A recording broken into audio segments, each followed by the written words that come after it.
புதுமது காலை நிகழ்ச்சியுடன் காலை பொழுதில் நேர்களும் இணைந்திருக்கின்றீர்கள். இந்த வேளையில் இலங்கை வடமாகாணத்தில் மன்னார் மாவட்டம் போரினால் பாதிக்கப்பட்ட ஒரு பகுதியாகவும் பல அபிவிருத்தி திட்டங்கள் புறக்கணிக்கப்பட்டு வரும் பகுதியாகவும் காணப்படுகின்றது. இந்த மாவட்டத்தின் மருத்துவ தேவை பூர்த்தி செய்வதற்காக தற்பொழுது மடுமாதா வைத்தியசாலை என்ற நிலையம் ஆரம்பிக்கப்பட்டு இருக்கிறது. இது தொடர்பான மேலதிக விவரங்களை பெற்றுக் கொள்வதற்காக அண்மையில் தாயகத்தில் இருந்து கனடாவுக்கு வருகை தந்திருக்கின்ற அருட்தந்தை ஆண்டனியை இந்த வேளையில் எங்களுடன் இணைத்துக் கொள்ளப் போகின்றோம். வணக்கம். நான் ஃபாதர் ஆண்டன். யோ ஆண்டனியோடு நீங்கள் தொடர்பு கொள்ளலாம். யோ ஆண்டனி கனடாவில் இருக்கின்றார். நான் ஃபாதர் ஆண்டன் மன்னாரிலிருந்து வந்திருக்கின்றேன். சரி ஃபாதர், இந்த வேளையில் நீங்கள் இந்த மன்னார் மாவட்டத்தில் நீங்கள் ஆரம்பித்து இருக்கும் மடுமாதா வைத்தியசாலை பற்றியும் அதனை ஆரம்பிப்பதற்கான நோக்கங்கள், அதன் எதிர்பார்ப்பு என்ன பற்றியும் ஒரு சிறிய விளக்கம் இந்த வேளையில் உங்களால் தர முடியுமா? மன்னார் மாவட்டத்திலே போர் நடந்த காலத்திலே 1995 ஆண்டு தொடக்கம் போர்னாலே பாதிக்கப்பட்டவர்களுக்கான கால் கைகளை இழந்தவர்களுக்கான ஒரு நிலையம், அதை செயற்கை கால் கைகள் பொருத்துகின்ற நிலையம் ஒன்று மறைந்த ஆயர் ராயப் யூசேப் ஆண்டகை அவர்களால் ஆரம்பிக்கப்பட்டது. அது பல ஆண்டுகளாக நடைபெற்றுக் கொண்டிருக்கின்றது. கிட்டத்தட்ட 7000க்கும் அதிகமானவர்கள் அதிலே கால் கைகளை பொருத்தி பயனடைந்திருக்கின்றார்கள். அவை போருக்கு பின்னரான காலப்பகுதியை பார்க்கின்ற பொழுது மன்னாரை பொறுத்தளவிலே வைத்திய சேவை என்பது பிராந்திய சுகாதார பணிப்பாளரின் அறிக்கையின்படி பல உட்கட்டமைப்பு வசதிகளையும் மருத்துவ உபகரணங்கள் ஏனைய மருத்துவ ரீதியாக மிகவும் பாதிக்கப்பட்டிருக்கின்றதாக கூறப்பட்டிருக்கின்றது. அந்த வகையிலேதான் இந்த செயற்கை கால் கைகள் பொருத்துகின்ற ஆர்டிபிஷியல் லிம் ஃபிட்டிங் சென்டர் அதோடு இணைந்ததாக மடுமாதா மருத்துவமனை என்கின்ற ஒரு சிறிய மெடிக்கல் சென்டரை நாங்கள் ஆரம்பித்திருக்கின்றோம். அதனூடாக இந்த மருத்துவ ரீதியாக பாதிக்கப்பட்டிருக்கின்ற இந்த காரணத்தினாலே மக்கள் பல இடங்களுக்கு பல 100 மைல்களுக்கு சென்று மருத்துவ தேவையை பூர்த்தி செய்ய வேண்டியிருந்தது. ஆகவே அதை நிவர்த்தி செய்யும் முகமாகத்தான் இந்த மடுமாதா வைத்திய நிலையம் ஆரம்பிக்கப்பட்டிருக்கின்றது. ஆரம்பித்து 2-3 வருடங்களாக இயங்கிக் கொண்டிருக்கின்றது. அது ஒரு வெளி நோயாளர் பிரிவாக மட்டுமே இருக்கின்றது. ஆகவே மக்கள் தங்கி அல்லது மேலதிகமாக சிகிச்சை பெற வேண்டும் என்று சொன்னால் அது ஒரு வைத்தியசாலையாக கட்டப்பட வேண்டும் என்ற அந்த நோக்கத்தோடு புதிய வைத்தியசாலை கட்டுவதற்கான பணிகள் ஆரம்பிக்கப்பட்டது. அவ்வாறு ஆரம்பிக்கப்பட்டு தூர இடங்களுக்கு செல்லுகின்ற மக்களுக்கு உள்ளூரிலேயே மருத்துவ வசதியை ஏற்படுத்தி கொடுப்பதும், அவ்வாறு தூர இடங்களுக்கு செல்ல முடியாமல் இருப்பவர்களும் இந்த வைத்திய நிலையத்தினூடாக சேவையை பெற்றுக் கொள்வதற்காகவுமே இது ஆரம்பிக்கப்பட்டு புதிய கட்டடமும் இப்பொழுது கட்டப்பட்டுக் கொண்டிருக்கின்றது. இந்த வேளையிலே இந்த வைத்தியசாலையில் என்னென்ன சிகிச்சை முறைகளை ஆரம்பித்திருக்கின்றீர்கள்? தொடர்ந்தும் எதிர்காலத்தில் என்னென்ன சிகிச்சை முறைகள் மக்களுக்கு கிடைக்க இருக்கின்றது என்ற பற்றி ஒரு சிறிய விளக்கம் தர முடியுமா? இந்த வைத்தியசாலையில் ஏற்கனவே இருக்கின்ற ஆர்டிபிஷியல் லிம் ஃபிட்டிங் செயற்கையான கால் கைகள் பொருத்துகின்றதோடு இணைந்ததாக அவர்களுக்குரிய ஏனைய ஸ்கேனிங் அல்லது எக்ஸ்ரே போன்ற விடயங்களும் இப்பொழுது ஆரம்பிக்கப்பட்டிருக்கின்றது. அதோடு சேர்ந்ததாக தூரடங்களுக்கு சென்று வைத்தியர்களை சந்தித்து ஆலோசனை பெறுவதற்கான விடயங்கள் செய்ய முடியாதிருந்த பொழுது இந்த வைத்திய நிலையத்திலே அதை நாங்கள் ஆரம்பித்திருக்கின்றோம். எதிர்காலத்திலும் இன்னும் அதிகமாக நவீன முறையிலே இந்த வைத்தியசாலையை ஆரம்பித்து எல்லா மக்களும் மன்னாரை சார்ந்தவர்கள் மட்டுமல்ல சூழ இருக்கின்றவர்களும் இங்கே வந்து பயன்பெறக்கூடிய வகையிலே எல்லா வசதிகளோடும் எல்லா மருத்துவ உபகரணங்களையும் உள்ளடக்கியதாக இந்த வைத்தியசாலை அமைய வேண்டும் என்பதுதான் எங்களுடைய எதிர்பார்ப்பாக இருக்கின்றது. சரி, இந்த வைத்தியசாலையின் தற்போதைய கட்டுமான பணிகள், அதன் வளர்ச்சி எந்த வகையில் அமைந்து இருக்கின்றன? மற்றது இந்த வைத்தியசாலை ஊடாக யார் யாரெல்லாம் பயனடைவார்கள் என்று ஒரு சிறிய விளக்கம் தர முடியுமா? இந்த வைத்தியசாலை இப்பொழுது கட்டப்பட்டுக் கொண்டிருக்கிறது. கட்டட வேலைகள் ஒரு அளவிற்கு நிறைவடைந்து கொண்டிருக்கின்றது.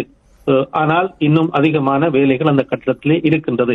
அதோடு சேர்ந்ததாக வைத்திய உபகரணங்கள் நாங்கள் புதிதாக கொள்வனவு செய்து அங்கே வைக்க வேண்டியிருக்கின்றது. ஆகவே அதற்கான நிதி தேடல்கள் தான் இப்பொழுது நடைபெற்றுக் கொண்டிருக்கின்றது. இந்த வைத்தியசாலையிலே மன்னார் மறை மாவட்டம் என்று சொல்லுகின்றது மன்னார் வவுனியா மாவட்டங்கள் உள்ளடங்கியதாக இருக்கின்றது. அதோடு சேர்ந்து ஏனைய யாராவது விரும்பியவர்கள் அங்கே வைத்தியத்தை மருத்துவத்தை பெற்றுக் கொள்ளலாம். ஆகவே இது ஒரு லாப நோக்கம் இல்லாததாக சேவை அடிப்படையிலே தான் இந்த வைத்திய நிலையம் இயங்கும். ஆகவே அங்கே எந்த விதமான தடைகளும் இல்லை. எல்லாருமே அங்கே வந்து மருத்துவ உதவிகளை சேவைகளை பெற்றுக்கொள்ள முடியும். கனடாவில் இருந்து இந்த வைத்தியசாலைக்கு நிதியுதவி செய்ய விரும்புபவர்கள் எந்த வகையில் தமது பங்களிப்பினை வழங்கலாம், யாரை தொடர்பு கொள்ள வேண்டும், இங்கிருந்து தொடர்புகளை ஏற்படுத்த வேண்டுமா அல்லது தாயகத்தில் இருப்பவர்களுடன் மூலமாக தொடர்புகளை ஏற்படுத்தி இந்த வைத்தியசாலைக்கான பங்களிப்பினை நிதி பங்களிப்பினை வழங்க முடியுமா? இது பற்றிய விவரங்களை இப்பொழுது நீங்கள் கூற முடியுமா? தாயகத்தை பொறுத்தளவிலே எங்களுடைய மன்னார் மறை மாவட்ட ஆயரோடு தொடர்பு கொள்ளலாம். அவருடைய தொலைபேசி இலக்கம் 94-777-281591 ஆகிய இந்த இலக்கத்தோடு ஆயரோடு தொடர்பு கொள்ளலாம். அல்லது இப்பொழுது வைத்தியசாலைக்கு பொறுப்பாக இருக்கின்ற அருட்தந்தை அருள்ராஜ் அடிகளாரோடு தொடர்பு கொள்ள வேண்டும் என்று சொன்னால் 94-766-236660 ஆகிய இந்த 2 இலக்கங்களோடும் தாயத்திலே நீங்கள் தொடர்புகளை ஏற்படுத்தி மேலதிக விவரங்களை அவர்களிடமிருந்து பெற்றுக் கொள்ளலாம். இங்கே கனடாவிலே இந்த பணிகளை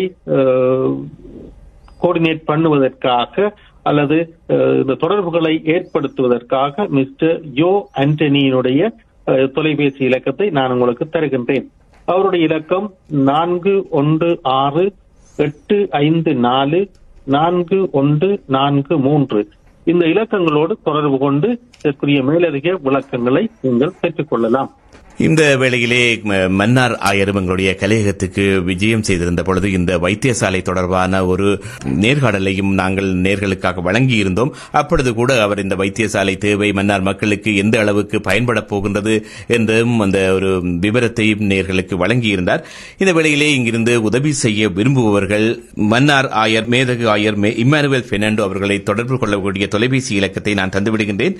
94-777-281591. மீண்டும் அந்த மன்னார் ஆயர் மேதகு ஆயர் இம்மானுவேல் பெர்னாண்டோ அவர்களுடைய தொலைபேசி இலக்கம் 94-777-281591. அதேபோல் நீங்கள் அருட்தந்தை அருள்ராஜ் குரூஸுடனும் உங்கள் தொடர்புகளை ஏற்படுத்தி இந்த வைத்தியசாலைக்கான உங்கள் நிதியுதவி பங்களிப்பினை வழங்கலாம். அவருடைய தொலைபேசி இலக்கமாக 94-766-236660 என்ற தொலைபேசி இலக்கத்துடன் தொடர்பு கொண்டு நீங்கள் தொடர்புகளை ஏற்படுத்தலாம். கனடாவில் யாருடன் தொடர்பு கொள்ளலாம் என்று மீண்டும் ஒரு முறை சொல்லிவிடுங்கள் ஃபாதர். திருவாளர் ஜோ ஆண்டனியோடு நீங்கள் தொடர்பு கொள்ளலாம். அவருடைய தொலைபேசி இலக்கம் 416-854-4143. இந்த இலக்கத்தோடு தொடர்பு கொண்டு அவரோடும் கனடாவில் நீங்கள் தொடர்பு கொண்டு இதற்குரிய விடயங்களை நீங்கள் அறிந்து கொள்ள முடியும். நன்றி ஃபாதர். இந்த வேளையில் இணைந்து கொண்டு இந்த வைத்தியசாலை தொடர்பான தகவல்களை வழங்கியதற்கும் இந்த வைத்தியசாலைக்குரிய நிதியுதவி கிடைத்து இந்த வைத்தியசாலை மன்னாரில் இருக்கின்ற மக்களுக்கு ஒரு மருத்துவ தேவையை பூர்த்தி செய்கின்ற ஒரு வைத்தியசாலையாக அமைய வேண்டும் என்ற வாழ்த்துக்களுடன் மீண்டும் ஒரு பொழுதில் அதோடு வருகின்ற 20ஆம் தேதி மிட்லாண்ட் நடைபெறுகின்ற நிகழ்விலே அதற்குரிய நிதி சேகரிக்கின்ற பணி நடைபெறுகின்றது. அங்கே டிக்கெட்டுகள் விற்பனைக்காக நாங்கள் அதை ஒழுங்குபடுத்தி இருக்கின்றோம். ஆகவே அங்கு வருகின்ற மக்களும் அந்த டிக்கெட்டுகளை வாங்கி இதற்குரிய ஒத்துழைப்பை வழங்க முடியும் என்பதையும் இந்த வேளையிலே தெரிவித்துக் கொள்வதோடு இந்த சந்தர்ப்பத்தை தந்ததற்காக உங்களுக்கு எங்களுடைய மனமார்ந்த நன்றியையும் ஆயர் சார்பாக எங்களுடைய நன்றிகளையும் வாழ்த்துக்களையும் தெரிவித்துக் கொள்கின்றோம். நன்றி.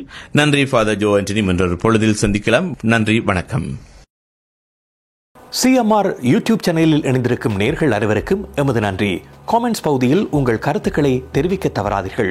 முக்கிய செய்திகள், காணொளி தொகுப்புகள், நேர்காணல் என பலதரப்பட்ட அம்சங்களையும் உங்களுக்காக தருகின்றது CMR யூடியூப் சேனல்.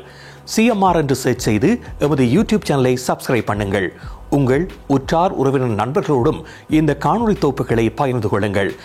அருகில் இருக்கின்ற முக்கிய காணொளி தொகுப்புகளையும் தவறவிடாமல் பாருங்கள்.